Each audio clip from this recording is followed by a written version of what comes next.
तो प्रकाश knowledge solution channel पर आपका स्वागत करते हैं। इसमें हम एक्सरसाइज 6.2 का मैथ देखेंगे।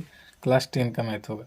कर रहे हैं इसके लिए पहले एक दो प्रमेय हमको देखना है। 6.1 और 2 ये दोनों प्रमेय इसमें आएगा, इसलिए इन लोगों को पहले देख लेना जरूरी है।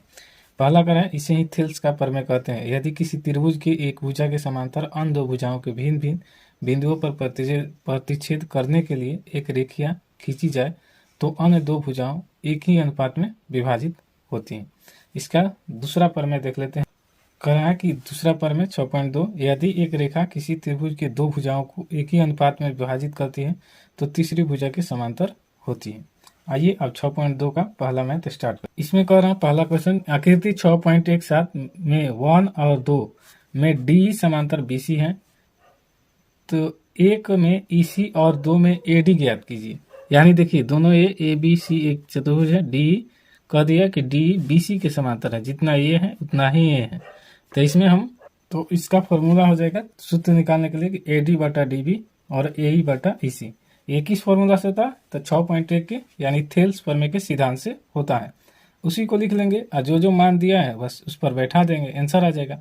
सेम उसी में ए भी AD बटा DB और AE बटा EC, और यहाँ पर AD निकल जाएगा और यहाँ पर EC निकल जाएगा। तो आइए देख लेते हैं थेल्स प्रमेय के। तो जो दिया है उसे लिख लिए।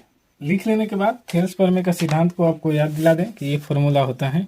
देखिए यहाँ पर AD बटा DB और AE बटा EC, इसी फॉर्मूला से हम यहाँ पर मान को रखेंगे। और दिया भी है, आप क्वेश्चन भी देख लिए हैं। सिद्धांत कहता है कि किसी भी त्रिभुज के एक भुजा के समांतर अन्य दो भुजाओं के भिन्न भिन्न बिंदु पर प्रतिच्छेद करने के लिए रेखा खींची जाए तो अन्य दो त्रिभुज के अनुपात में विभाजित होती है। तो बस इस पे फॉर्मूला पर रख देंगे और हमारा आंसर आ जाएगा।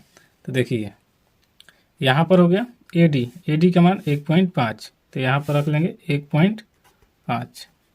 DB का मान है 3 और AE का मान है 1 और EC का मान हमें निकालना है। तो हो गया। पॉइंट हटाने के लिए क्या करना पड़ता है? पॉइंट हटाइए तो नीचे 0 हो जाएगा। तो इसके लिए आपको बस यहाँ पर लिख लेंगे 1 15 हो जाएगा और 3 और गुने पॉइंट का मतलब 1 और आगे जितना अंक है 0 दे दीजिए, बस हो जाएगा। उसके बाद AE का मान देखिए यहाँ पर 1 है तो 1 रख लेंगे और EC का मान 0 करते हैं क्योंकि हमें EC ही इसमें निकालना है। 3 5 15 हो जाएगा और 5 दूनी 10 हो जाएगा। तो आपको 5 दूनी 10। अब यहाँ से तिरछा तिरछी गुना करेंगे, यहाँ कुछ नहीं है तो 1 रहता है, लिख लेंगे EC गुने 1 और यहाँ पर 1 है तो यहाँ पर है 2, तो ये जाके उन्हें गुना हो जाएगा 2 से। तो EC से 1 से गुना होगा तो EC और बराबर में 2 1 से गुना होगा तो 2, और यही आपका राइट आंसर हो जाएगा। कोई भी दिक्कत होता है तो कमेंट कीजिएगा। वीडियो पसंद है तो लाइक शेयर सब्सक्राइब जरूर कीजिएगा। पहला का 1 क्वेश्चन देखने के बाद अब दूसरा का देखेंगे। पहला का दूसरा है तो इसमें AD और DB का मान दिया है, AD का मान निकालना है और AE का मान दिया है और EC का मान दिया है। तो हमें AD बटा DB और AE बटा EC थेल्स प्रमेय के सिद्धांत से हम इसमें भी मान रख सकते हैं। तो आइए जो दिया है पहले उसे लिख लेते हैं। AD मान नहीं दिया है, AD निकालना है और लिखेंगे AD बटा DB बराबर AE बटा EC। ये होता है थेल्स प्रमेय सिद्धांत से। और पूछेगा कौन प्रमेय है तो 6.1 का प्रमेय है। तो आप दोनों में से कोई लिख सकते हैं, थेल्स प्रमेय से या फिर 6.1 के प्रमेय से। ऐसे इसको भी सिद्ध किए हैं और जाकर देख सकते हैं प्लेलिस्ट में। तो थेल्स प्रमेय से।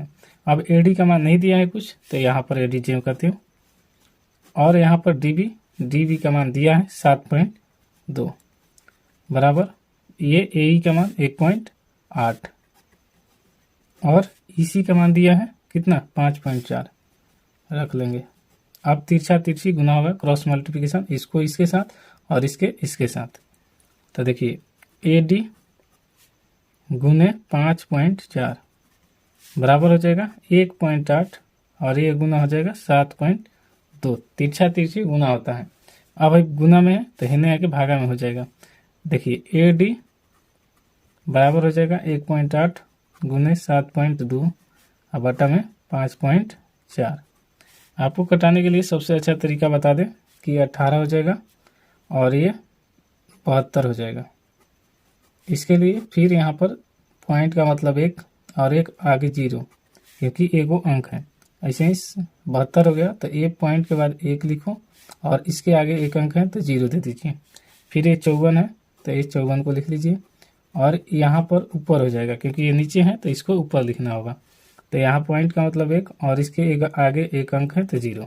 अभी कटा दीजिए, 10 से 10 कट जाएगा, 18 तिया 54 कट जाएगा और 3 ले कटेगा तो 24 थी 72 कट जाएगा। अब पॉइंट फिर देना हो तो वैसे जैसे ये 10 से भागा देंगे 24 को, तो एक पॉइंट यानी 1 0 है तो एक अंक छोड़कर पॉइंट दे दीजिए, आपका आंसर हो जाएगा।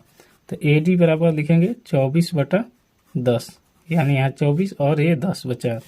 तो एक बस भाग देने का तरीका 2.4, पॉइंट 1 0 है, एक अंक छोड़ के आप पॉइंट बैठा दीजिए, यही आपका राइट आंसर हो जाएगा। चलिए आगे, ये पहला का दूसरा क्वेश्चन था। अब दूसरा